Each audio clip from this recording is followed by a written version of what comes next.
If you're looking for a family-style Charlotte Mason method of homeschooling, then you need to check out With Outdoors. Charlotte Mason famously said, "Never be within doors, but you can rightly be without." And that is where the title for this curriculum comes from.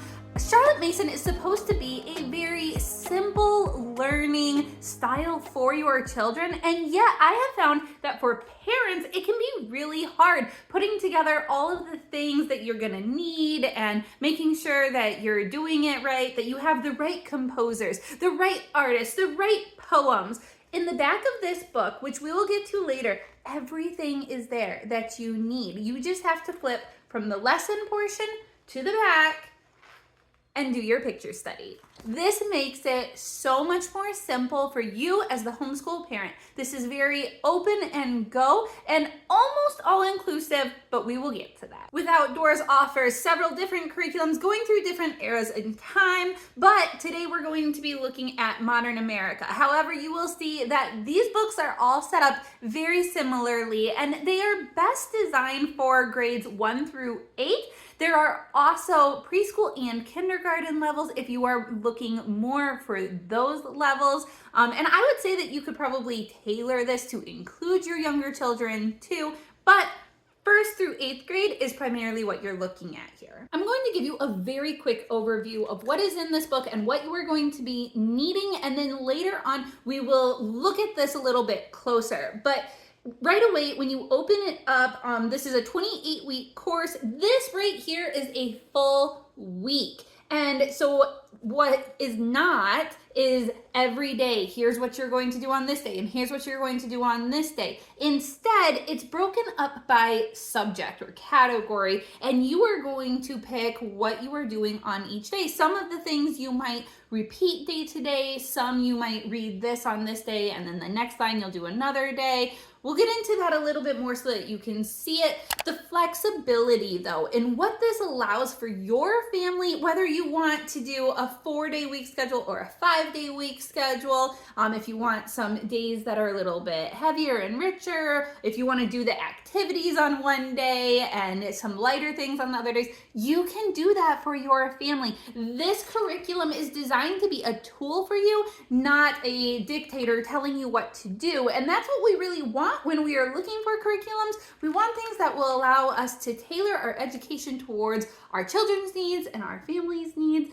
And I really appreciate that. Let me tell you what all this curriculum includes and what it doesn't, and the price. So let's start there. The price for the hard copy sent to you already beautifully done is $49. You could also get a digital copy and print it yourself for $29. So saving $20, just having to put some extra work into there.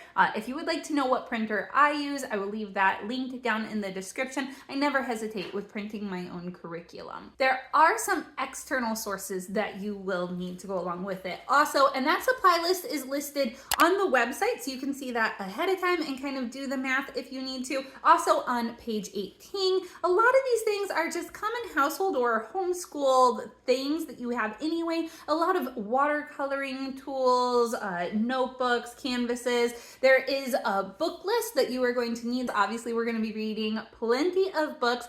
Many of these you can find at your library or probably on some kind of like thrift books or something discounted as well. I don't look at that and think, wow, that's a lot of external cost. I think that these are very reasonable and books that you would probably want to own for a long stretch anyway, so why not?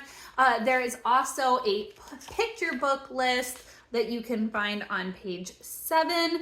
And these will be included. It'll tell you when you're reading these. You can get these from your library, probably mostly as well. They looked really familiar as I was quickly looking over them.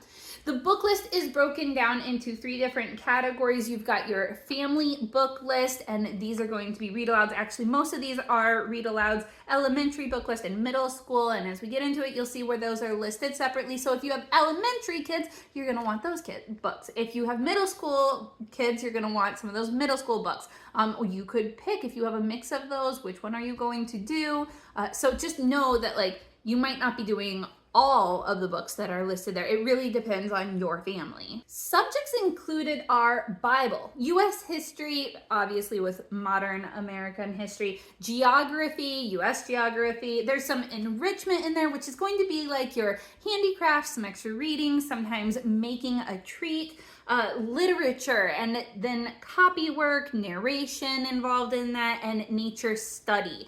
Is this a full curriculum? Well, no, there's some things that you are going to need to add to it, like math. And then it really depends on you. I would also add all about spelling because I love that program. I wouldn't add grammar because I don't teach formal grammar at my younger elementary level for my children. But if you want to, then you would probably need to include that. The only grammar that you're going to find in here is through that copy work, same as like spelling. And that is a Charlotte Mason method of doing that literature work. And then for nature study, if you want to go with something like human body, well, this is nature study. It's going to focus on that for science. And so if you're looking to like extend beyond that, you might want to use something else. Just a side note, we have really been enjoying the Nat Theo podcast, and that would go really well with this. It's science for your kids, and they could listen to that on some of the days as well to introduce a little bit more science. It's a wonderful podcast. Check it out. There are some extras as well, things like getting into the garden. When I was talking with Anna, the author of this curriculum, she told me that every curriculum that she does has a theme for getting your kids into the garden and working on that. So I don't know exactly what all of these are, but for this unit, it is a victory garden. I really like that idea of your children being encouraged to be outside, but also learning about the eras hands-on, outside in nature, different styles of gardens, of what they might be interested in. I just thought that that was really cute. I had a friend ask if she just wanted the history portions of these, but not the nature study, not the Bible, if this curriculum would still work for her. And the answer is yes. This is a very flexible curriculum where you can do that. Now, are you going to be missing some of the richness of it? Well, yeah, but sometimes we have other things that we're using, and you could still use this for the parts that you want. For some of those, even just the enrichment parts, going to the back and using all of these beautiful photos or composer studies, but you're probably going to be better off using it as it was intended for. Okay, let's open it up to week 21 and let you take a look inside so that you know kind of what you can expect. Again, no matter what curriculum you get, the layout is very similar to this. The first category is the Bible. So this is a portion of scripture that you are going to read and then work on that memorization, recitation. I appreciate that that's there. Anna is a Christian. She is Protestant. But if you are concerned if the beliefs align with yours, really what she gives here is scripture and then allows families to go beyond that themselves. Next is your history. So it tells you specifically from the books that you'll be reading, like this one is Story of America. You're going to be reading chapter 25. You're also in this week going to read chapter 9 of Heart and Soul, followed with narration. You're going to need your picture book, The Gardener, or That Is My Dream, and do a picture book at some point during the week. And then you're also going to want to add to your book of centuries. This particular information is the time span of the Great Depression. I went ahead and purchased the book of centuries. This is something I've been wanting to do with my son for a while, and we're excited to fill it out. And then eventually we're going to fill out a timeline around our schoolroom as well. But this will help us kind of place that out, and for my son to get all of those dates in line. You can get this on her site. Again, digital has one price and a hard copy has another price included in that. I think this is really well laid out. So next we've got geography, and with this course, what you're going to be focusing on is national parks and states. And so here we're doing Yosemite National Park, you're going to read these pages. There's a QR code. There are QR codes throughout the book. So like when you're doing the composer study too, you can listen just by scanning that and it'll pull up the music for you. In the back on page 122, you are going to see a map there, and you're going to locate Rhode Island and South Carolina and their capitals. And then there's also this project where you are continually working on a state and adding to it for information, map drawing. Now the enrichment is a little bit different week to week. This is one reason I picked week 21 to show you. This enrichment is doing a handicraft, and it talks about how it was popular to knit during the Great Depression, how it was part of contributing to society, the importance of that. And so then your kids are encouraged to take the week to try to experiment with knitting and see if that's something they would want. Now the next week on week 22, instead you're going to do a hymn study during this time, and you're gonna sing Great is Thy Faithfulness, and then you might add where Great is Thy Faithfulness is in your book of centuries. That's pretty neat to know when those songs were created as well. There was another enrichment one where you were making hardtack, which was like